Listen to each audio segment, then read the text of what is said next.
Welcome back. Today on Expert Showcase, we have Luci McMonagle. Hey, we got it. I got it twice.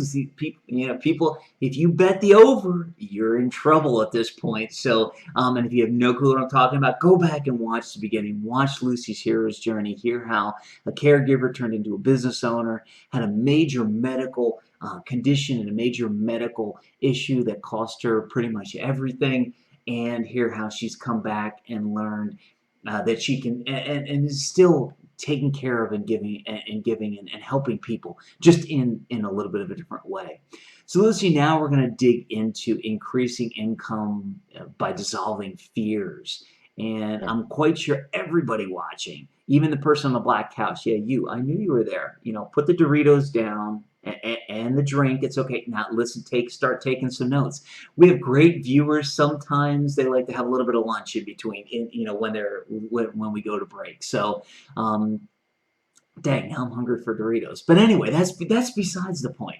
So Luci, let's dig into increasing income, because everybody wants to increase their income and dissolving fears, because whether people know it or not, fears are what holds most people back. So before we dig into the 3 bullet points that we're going to talk about, the 3 keys to success, if you will, give us a brief high-level overview of what we're going to be talking about today.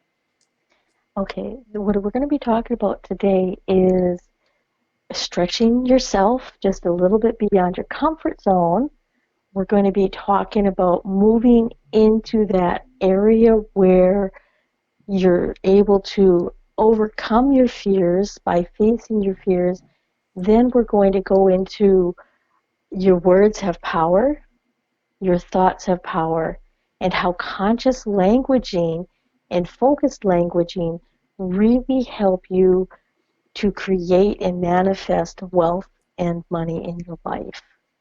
Oh, that is epic. And specifically, the 3 keys to success we're going to touch on are the fact that your words and thoughts have power, you Yes. rule your world, and focused language is the key. So let's dive right into that first bullet point.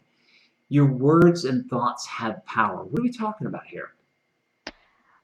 What I'm talking about here is the literal meaning of your words is what really manifests. So, have you ever said, oh, that's what I said, but that's not what I meant?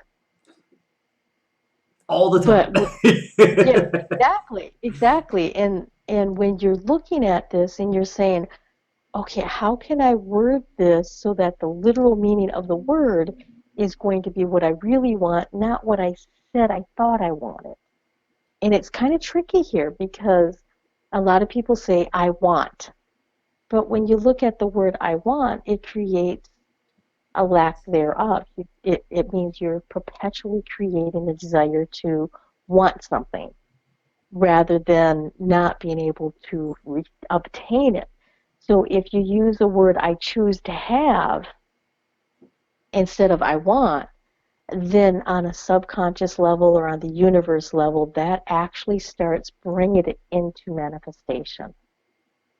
Yeah, and it's so interesting. You know, it's funny. In the prep for the show, we were talking about this, and I don't normally tell this story on camera, but I'm going to tell the quick story that I just told you in the show prep, which was, my mom when she was alive, was a big believer in manifestation. And the interesting part is, and you can for the people who think it's all coincidence, yes, there is some coincidence. You have to put yourself in the right place. But I'll give you, there's some things that are coincidence. But when you do something off the wall and it's what you desire and what you really need, that's when it gives you kind of the proof that there is at least something more out there, and that you get what you desire, what you need, if it's right for you. And the greatest example I have is my mom had this old truck. I think it was like an 85 Datsun that needed a tailgate.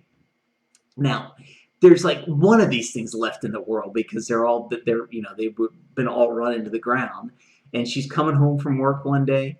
She's like, I need this tailgate for my truck. And she took a different way home from work. And as she's driving down this different way, here's a guy walking out from his garage to the front of his house with a tailgate from like a 1985 Datsun, and he's putting it on the street corner. And she's just looking and shaking her head, going, "You've got to be kidding me." So, and I think therein lies the key. And I'm going to give my opinion. I want to ask your opinion on this real quick. My opinion is you can manifest things that you not only want and need, but that are right for you. And that if you're trying to do it on something that you weren't meant to have or that isn't right for you, that you're going to fall into that category of people who it just is not working for. What do you think about that? That's absolutely correct because we have a part of us that wants only the best and better good for ourselves.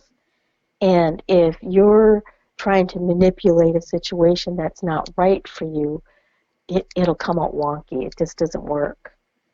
And if you're trying to manifest, if you choose to manifest a situation that's for the good of all, including yourself, that's when the magic starts happening. That's when things start being synchronistic. And it's like taking a different route. That's synchronicity. Yeah, exactly. So, for those people who aren't achieving, for those people who aren't achieving what they want and they're still, they're using their words and their thoughts powerfully. They're talking about things and they feel that it's gonna bring them the results they're looking for, but they still aren't achieving it. What's something you could tell them about either how to change their words, their thoughts to make them either more powerful or to get what they deserve to have or what they were meant to have. Well, one of the main things I tell them and I ask them is, okay, so these are the words that you're focusing on creating, but what's going on in the background? What's going on in your mind in the background? What kind of thoughts are you getting? What kind of feelings are coming up?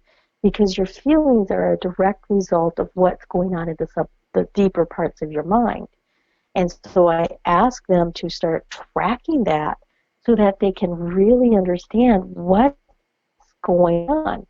Because if you only take 5 minutes a day to do your affirmations or just, say your positive things or for manifesting, but for the rest of the day, your mind's on autopilot and you don't even know what's going on. You just have all these racing thoughts, they're going really fast, and you're not paying attention, then you're not going to get the results that you desire.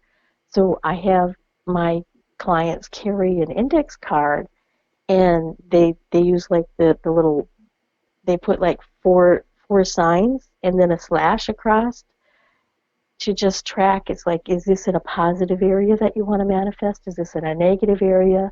Does this thought make you feel good or does this thought make you feel bad? And after they do that for an entire week, they're like, wow, I thought I was really positive. I thought I was really doing good. And they do this exercise and they're like, they can start seeing exactly where there's a disconnect between what they're attempting to manifest and what's really going on in their mind. Yeah, it's so amazing, because our brains are an incredible resource, and we think Yes, we remember everything. And while we do, we don't realize that we're not always able to automatically recall everything. So, it's one of exactly. the things where your brain does remember. I'm sorry, but folks, I think we're about to have an interrupter here. Would you like to be an internet superstar on the show today? Okay, come here. I think we have an interrupter. So, okay, so we have our internet superstar. This is, okay, say hi to the camera. There we go. Okay, now you're going to be an internet superstar for 5 minutes. So I will leave you in this episode. Is that okay for you? Okay, that's good. See, he manifested the desire to be an internet superstar again. So, what, you okay? Okay, good. So the interesting thing is people, remember things all day long, and their brain remembers it, but they can't actively recall it, right? Hmm. And then that's when it gets into, oh, I thought I was being so positive, but in the end, I didn't realize I've got, these 35 different thoughts. I had 300 thoughts that were negative and only three thoughts that were positive. I just happen to remember the positive thoughts. Um, Yeah, you got it. You gotta love it, Lucy. You gotta love it. Now, I do. are you done interrupting the show today? He says no. Okay, that's good. Okay, so the interesting part about thoughts and words. So with your clients, you said you have them carry this note card around, and then they end up with Yeah. this with this aha moment that they thought they were being positive, but they were actually either being neutral or negative. How often does that happen with people?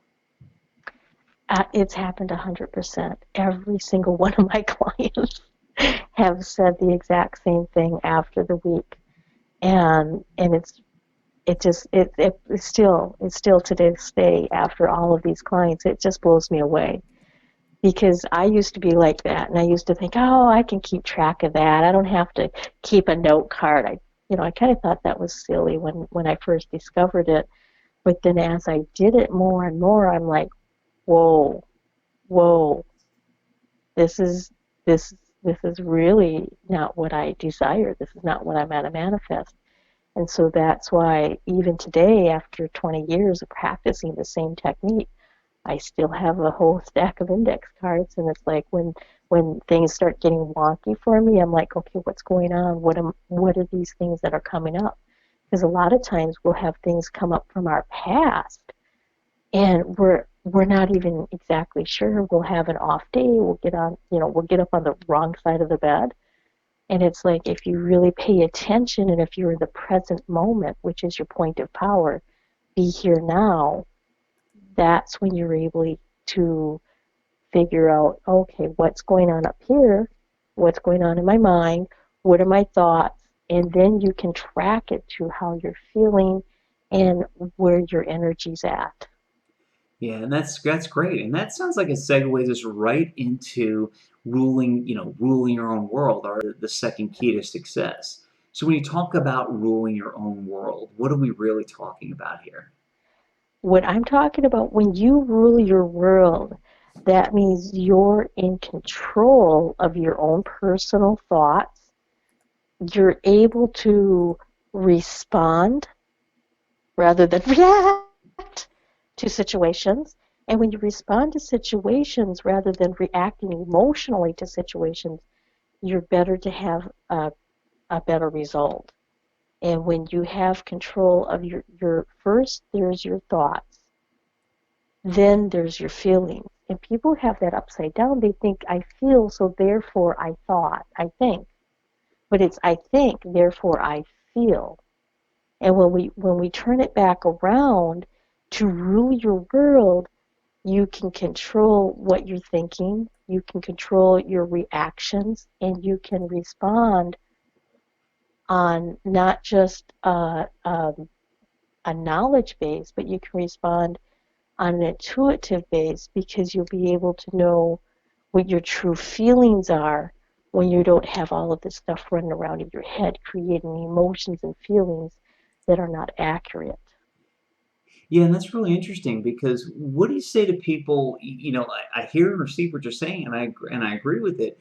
What do you say to people when they say, "Well, but I've got a million thoughts," or "How can I rule my world because I'm either so depressed or I'm so financially strapped," or they start giving you all the excuses why they can't rule their world. How do you deal with something like that? Okay, the first thing I do is people who have a million thoughts running around in their head, and they're just like, and their head's going on and on and on and on, and they can't sleep at night because they're all stressed out, and they talk really fast, is I tell them, stop.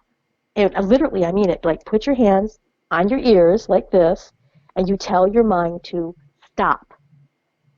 If stop does not work, you tell it to be silent. And you keep doing that until you control your mind, because your mind is like a muscle, just like any other muscle. When you start exercising, your muscles get a little sore, they get a little angry, they get a little frustrated. So when you start tracking your thoughts, your mind starts thinking faster and faster because all of a sudden you're introducing a change. That change is going outside of your comfort zone, so that triggers fear. And fear will beat you up when you just step outside a little bit of that comfort zone. And so you're able to go beyond the fear to create your comfort zone bigger by telling your mind to stop, be silent. And then the other thing I do is I teach people how to be in the present moment. And that's to put your fingers like this, and then taking the tip of your tongue, put it on the little mound on the top of your mouth, and then I use the words focused, balanced, centered. Focused, balanced, centered. And I say that 3 times really, really loud in my head. And then all of a sudden there's a silence between the thoughts. And when you're in that silence between the thoughts, that's the creativity, that's the manifestation. That's the point of making your world bend to your ruling. So that's when you rule your world, is when you rule your mind.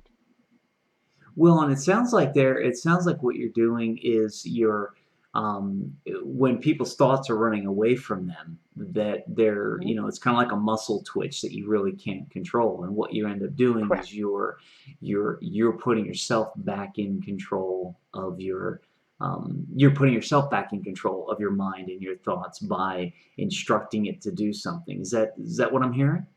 Yes, you instruct your mind to do something.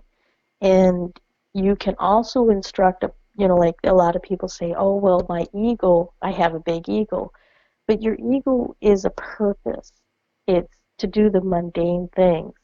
And if you give your ego tasks, which is a part of your fear, because the fear is your ego bucking you, thinking, oh my gosh, you're going to make me go away. But give it tasks. Tell it what to do. You can also command your mind to, hey, be on alert. I need more money. I desire more money. I want to have more money. So you tell your mind to be on alert. Let me know when there's an opportunity that I can go forward. And you can put your mind on 3 different alerts depending on the urgency. You can put it on red alert, which means this is critical, must do now. You can put it on yellow alert, which is, yeah, it's really important, but we've got a couple of weeks. And then you can just put it just let me know if there's a really good opportunity. Doesn't have to happen right now. Does that make sense? Yeah, it makes perfect sense, and it's kind of interesting because it's all about the reticular activating system and making sure that you're open and ready to receive. It's just like when Correct. you go out and buy a red car, you swear up, down, left, and right that before you bought that red car, nobody in the world owned a red car like yours. Mm-hmm. But the minute you drive off the lot, all of a sudden, miraculously, everybody in the world owns the same red car as you, and you don't feel as special anymore. And it's all because you're now in tune, and because you just bought the red car, that's what you're thinking about, and that's what you're predisposed to see. So I love how you talk about the fact that you're alerting your brain to keep open for those opportunities. And I would guess that it also works because like when we get emails or when we get Facebook posts and we skim them, let's face it, there are people who are in hundreds of groups and they see thousands of posts every day, so they have to skim. And I'm quite sure that part of what you're talking about here is putting your brain in the mode so that when it scans those, it's looking for different words and you pick up on different things and see different things from those posts that will resonate with your wants, needs, and desires that you have today. I mean, is that correct? Yes, that is correct, because you're telling your mind what to look for. And when you present a question or a problem to your mind, it automatically starts looking for a solution. And if you're not using up all of the the energy for reprocessing negative things from the past, by having all of those thoughts going on, and either we're in the past somewhere thinking about I should have, could have, would have, you have your regrets. If you remove that, you have more energy to look for how to make money. How can I do this? How can I achieve this? Then you start going into the I can, I will, I have, I be, by using those and putting your mind on tasks. Your mind loves to have a task. And if it's a task that you want to manifest, even the better. Yeah, your mind loves to be busy, whether you want to, whether you want to admit it or not. Even if you don't have ADD, ADHD, or any of the autism spectrum disorders, your mind loves to be busy. It's just the fact that Yes. most of the time we're not in tune to how busy our mind really is. Because if we were, we'd go crazy. We would go Yeah. completely nuts. And by the way, that is a technical term. I know enough psychologists that will back me on the fact that that is a completely technical term. But no, I mean it'll take you, and you will, you will drive yourself insane if you knew everything your mind was processing during a given day. So there's one other question, and I have a feeling it's a much longer conversation. Okay. But we brought up about fear, and I'm quite sure there are a lot of people that are watching right now, especially the guy on the blue couch. Yeah, the blue couch. Trust me, I know when you're on a blue couch, it's just this is the way you're thinking. I have enough friends who own blue couches. I've done a study, I've done the research, but they're thinking, okay, I'm afraid of something, and every time I tell my brain to do something else, or I try and quiet my mind, the fear creeps back in. And I'm sure that's something that you help people with. But is there any one real quick thing you could give people today to start overcoming that fear, when they've tried to quiet their mind, and it's a challenge for them because that fear keeps trying to beat the wall down that they're putting up, and keeps trying to interfere. The one most important thing that you can do is to start having a conversation with fear. Fear is actually your friend. Fear was created to keep you safe. Fear wants to make you safe because, like, when you were a child or when you were younger, let's say your teacher said, "Oh, that's bad. That's, really bad." And they were protecting you from maybe putting that crayon in the light socket or something that would have hurt you. So you have a panic response from an adult who didn't want you to hurt yourself, and then all of a sudden you pull back. And so fear was created to prevent you from being hurt. So it's your friend, and it's not your enemy. And when you start having a conversation with it, it's like, okay, I really, really understand that you're trying to keep me safe. I really understand that you don't want me to get hurt again. It's going to be okay, but we're going to do this anyway. Epic. That is epic advice. I could not have said it any better myself. So let's move into focused language. We've talked so far about ruling your world. We've talked so far about your words and thoughts having power. Now to kind of bring this all into focus, I would think if your words and thoughts have power and you rule the world, I would think that this last key here you've got about having focused language is extremely important. So let's dive right into it. Why is focused language the key? Focus language is the main key because we have to understand the literal meaning of our words. And when you focus the literal meaning of your words, you create and manifest easier and quicker because languaging will make you wealthy. And when we were growing up, we all learned English in America, not necessarily in all countries. And it's because we have one language that is empowered. And when you look at having one language, when you look at languaging is making you powerful, and using the right word will make everything easier for you.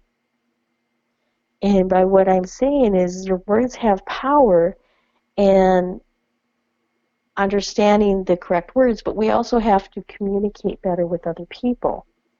And using focused language, like you're understanding exactly what I'm saying right now because I'm speaking words that you understand. And so I'm speaking your language, so to speak. And speaking the language of the universe is understanding the literal meaning. And what I was saying earlier is if you use the word I want, looking up the literal meaning of what I want means a desire that's not fulfilled. But if you use a different word in exchange, such as I have or I choose to have, that completely changes the content on how that's going to manifest, how that will come to you. Does that make sense? Yeah, it makes perfect sense. Yeah, it's interesting because I take people through something very similar when talking about things that they've done in the past. In other words, most people say, "Well, I should have done this or I could have done that," and I stop them and say, "No, I mean, should have and could have are very closed things, and it's Yes. regretful. It's regretful language. You know, you come and say, Mm-hmm. next time I will." And it's an amazing thing that happens when people realize that not only do words have power to the universe, but they have power inside of you, and they have power to make your own words have power to make you feel certain ways. And when watching Exactly. clients go through, a simple exercise like when they say, "Well, I should have or I could have done this," and it's like, okay, watch how much different you feel when you say, "Next time I will." Next time I will is an empowered statement. It's something that you're setting your brain up for success. It's something that you're setting your brain up to realize that the next time an opportunity comes along, you're going to do something different. You're going to do something that pushes you forward. I mean, I think that's a good example of focus language. Is that a Yes. good example of focus language? That's perfect. By exchanging I should have to I will next time, or I can, or I choose, using higher energy words is going to create a better feeling. And when you feel better, you have more power. When you have more power, you have more energy to rule your world. Yeah, and it's so interesting because we had talked about, you had mentioned a comment in this segment about words can make you wealthy. And I think words can also make you poor, can't they? Oh, yes. Yes. My languaging when I was younger, I grew up in Upper Michigan. I spoke like a Yooper. I'm Okay. So only I am laughing. a I want to Yooper. interrupt for a second. I'm only laughing because I lived right outside Detroit for I think it was about 8 years. So when you said Okay. Uper, I haven't heard that since I moved out of Detroit, but it kind of makes me feel like Detroit. I feel like is my second home. I know it's bizarre with Yes. everything that's gone on there, but I'm a whacked out type of guy sometimes. So it made me smile when I heard Uper. So anyway, I'm just continue. Correct. So when I grew up, we do not have proper diction. We're way up in Upper Michigan. We sound like French Canadians or Minnesotians, as they call us, and English is not really highly valued. Math is highly valued.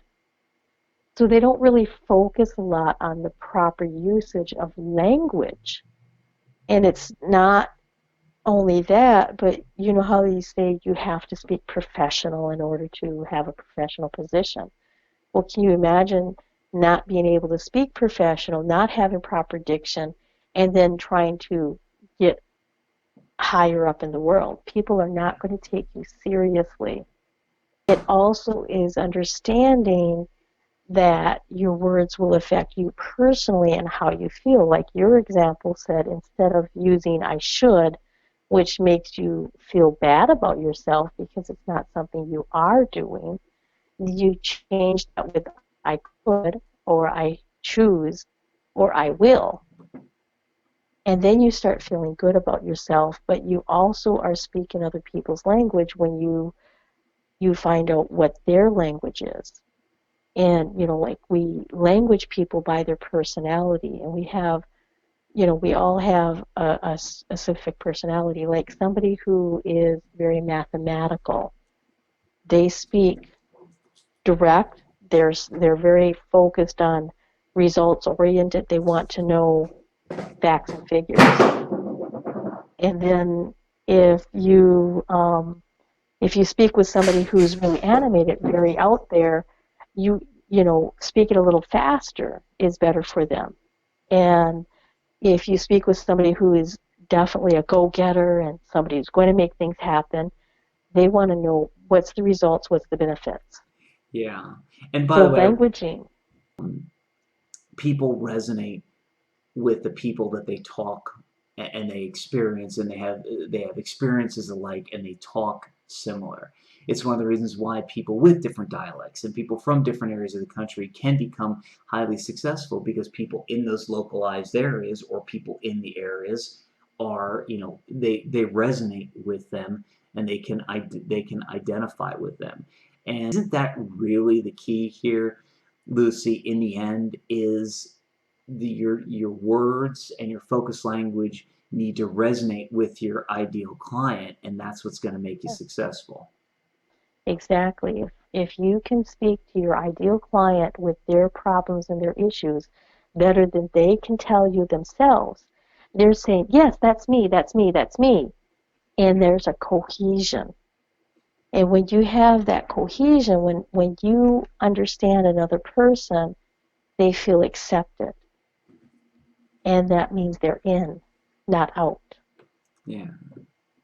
And I guess it applies to your own self talk, as your own self talk as well. You can, when you talk to yourself in a way that you can resonate with, it's going to help you overcome fear. It's going to help you get past everything, and it's going to help you be more successful. Um, because it's going to then break down the barrier that your brain puts up, says, "Hey, I don't understand what's going on." I mean, is that fair to say? Yes, yes, it's fair to say because if you're talking poorly about yourself, if you say, "Oh, I hate my body and I don't like this and I don't like that," your body's going to react. Your mind is going to react. And it's hard to show up in the world when you're focusing on everything that makes you feel bad. Yeah.